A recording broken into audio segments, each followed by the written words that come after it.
សួស្តីបងប្អូនអរគ្នាឥឡូវនេះយើងមកបញ្យល់អំពីការផាត់តាន់យើងផាត់ធ្វើមិនឲ្យវាណែនល្អហើយនឹងដល់គ្នាហ្នឹងហើយយើងផាត់យើងបែបខំទេផាត់មួយណាផាត់មួយយ៉ាងមកហ្នឹងហើយយើងផាត់ជូតណាផាត់អាកន្លែងចង់ហ្នឹងអាកន្លែងចង់ហ្នឹងយើងបញ្ជល់ណាយើងបញ្ជល់វាយើងផាត់ព្យាយាមធ្វើពីធ្នេមុនយើងបញ្ជល់ឲ្យវាបាយទៅខាងធ្នេមកហ្នឹងហើយខាងវាមកខាងមកចឹងមកអូខេយើងបានផាត់បែបលឿនឲ្យញញុំតិចហ្នឹងដោយសារតែកន្លែងយើងអា space នោះវាតូចហើយផាត់បញ្ចូលតូចពេកក៏ណែនល្អដែរបញ្ចូលសាក់ចង់ផាត់ឲ្យណែនល្អតផាត់បញ្ចូលយ៉ាងធំតិចការងារនេះផងដែរគឺខ្ញុំប្រើបញ្ចូលលេខ19ណាបញ្ចូលក្បាល12លេខ19ហ្នឹងហើយសាក់ជូតមកតែយើងឲ្យតឹងណាឲ្យសាច់តឹងដៃយើងមកមៀងឲ្យសាច់ចឹងមកហ្នឹងហើយឲ្យសាច់ឲ្យផាត់វិញមក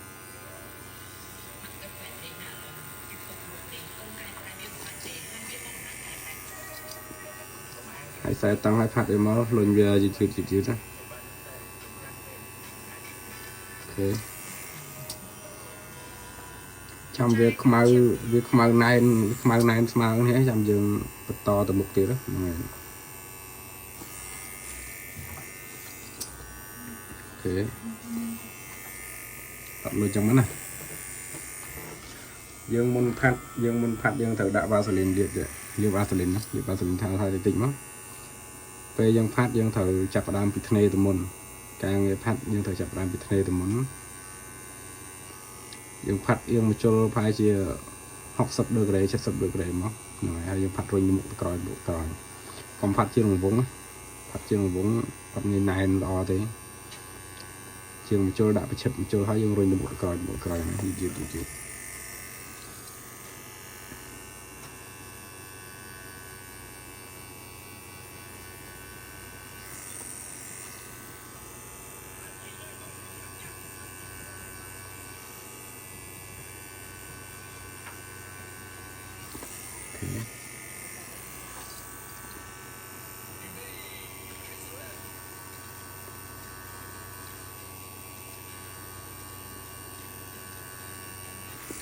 សម្រាប់អ្នកមានចម្ងល់ទេអាច comment នៅក្នុងនោះបានហ្នឹងហើយ comment ក្រោមវីដេអូខ្ញុំមក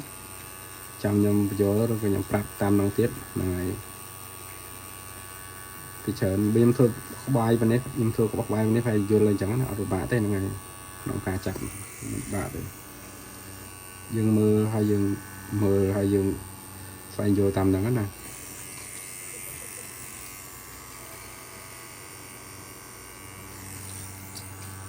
ផាត់វាថាហ្នឹងផាត់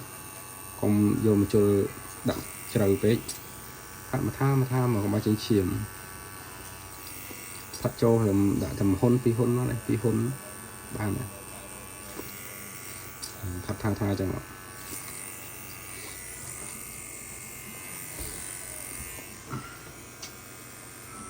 ផាត់ធ្វើមិនខ្មៅធ្នេហ្នឹងខ្មៅដិតជាងសាក់យើងពេលយើងដើរធ្នេហ្នឹងយើងកុំដើរដិតពេកបើយើងដើរទុកចោលហ្នឹងយើងដើរដិតទៅអីទេតែបើយើងដើរហើយយើងផាត់ទឹកភ្លាមយើងដើរថាហ្នឹងហើយដើម្បីកុំឲ្យភ្ញៀវគាត់ឈឺហើយខ្មៅធ្នេហ្នឹងខ្មៅជីពេកទៀតកាលណាធ្នេខ្មៅពេកយើងផាត់ទៅវាឃើញធ្នេអាកន្លែងធ្នេហ្នឹងវាឃើញខ្មៅអាកន្លែងផាត់ហ្នឹងឃើញស្លេកដល់ពេលអញ្ចឹងអាស្អាតទេសាក់ហ្នឹងយើងធ្វើម៉េចពេលផាត់ទៅឲ្យអាសាច់ទឹកឆ្នាំនោះរត់ទៅស្មើគ្នាបណ្ដោយទាំងកន្លែងធ្នេទាំងកន្លែងយើងផាត់ហ្នឹងឲ្យវាស្មើគ្នាខ្មៅដិតស្មើគ្នាហ្នឹងបានវាស្អាតទៅស្អាតហើយវាប៉ោងវាអត់កទួលវាអីទេហ្នឹងហើយលុញយឺតទៅណាកុំបខំលុញលឿនពេកសាក់យើងអត់ដិតល្អទេវាចេញតែឈាមទេលុញយើងលុញលឿនពេកលុញយឺតមកនេះមុខក្រោយចឹងមកណាយឺតចឹងមកអូខេ ខ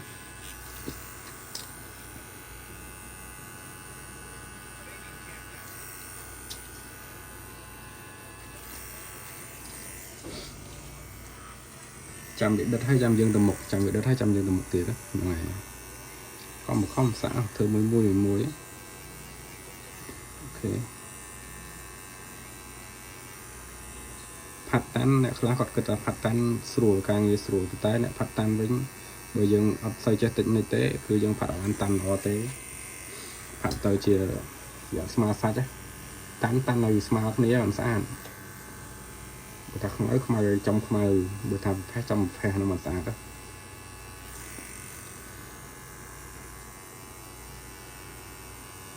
កន្លែងណាប្រឡោះទៅយើងជុលមកណាយើងធ្វើតកែងជុលមកនេះធ្វើឲ្យដល់តកែងទៅបានហើយយើងបុកតកែងមកហ្នឹងហើយ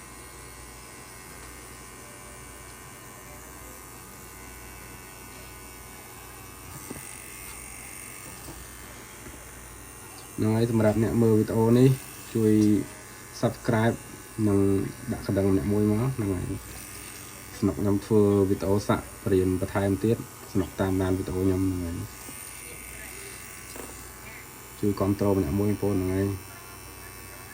ស្នុកខ្ញុំចែកវីដេអូបានមើលបងប្អូនគ្នាហ្នឹងហើយ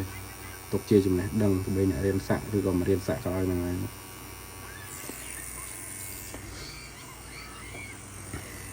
លបឿនវិញយើងភ្លើងវិញយើងដាក់តាត្រឹម 8.0 ទៅបានហើយភ្លើងកុំដាក់តិចពេកហើយកុំដាក់ខ្លាំងពេកដាក់ខ្លាំងពេកវាអាចនឹងដបៅដាក់ខ្លាំងពេកវាជាប់ទឹកថ្នាំហើយវាអាចនឹងដបៅប្រើទឹកថ្នាំយើងប្រើទឹកថ្នាំប្រភេទល្អទៅហ្នឹងហើយទឹកថ្នាំក៏វាជំនួយដែរកាលណាយើងប្រើទឹកថ្នាំប្រភេទល្អវាងាយស្រួលក្នុងការសាក់ហើយលទ្ធផលសាក់យើងចេញមកក៏វាល្អដែរអញ្ចឹងណាសាក់តាន់ហ្នឹងយើងផាត់លឿនចង់ផាត់ឲ្យតាន់យើងផាត់យឺតហ្នឹងវាអត់ដបៅទេអ្នកខ្លះអត់ថាផាត់យឺតហ្នឹងដបៅទេផាត់យឺតអត់ដបៅទេផាត់លឿនមិនដបៅយើងរុះលឿនពេកវាអត់ជាប់ទៅអត់ជាប់យើងរុះទៅវិញមកយូរទៅវាចេញឈាមច្រើនវាដបៅណាសាក់យឺតចឹងអត់អីទេ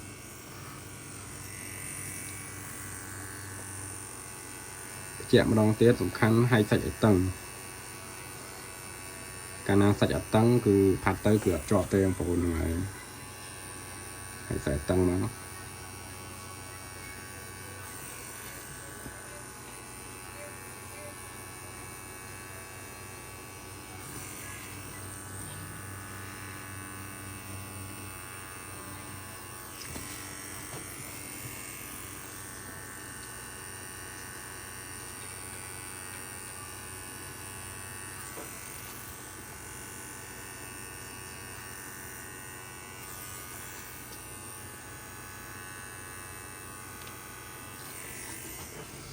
យើងសាក់ដបងយើងសាក់ជូតទៅតែមិនខំទេសាក់មួយសាក់ជូត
អូខេ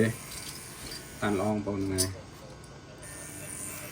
ចាំមើលយើងជូតវាស្អាតទៅហើយណាស្ទើយើងថែមតិចទៅបានហើយហ្នឹងហើយស្ទើថែមមក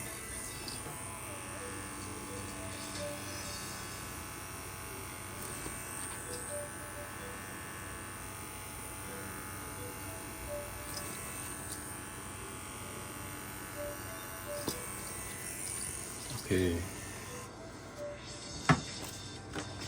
យវីដេអូនោះមានប៉ុណ្ណឹងទេចែកម្លែកតែប៉ុណ្ណឹងទេហ្នឹងហើយសម្រាប់អ្ន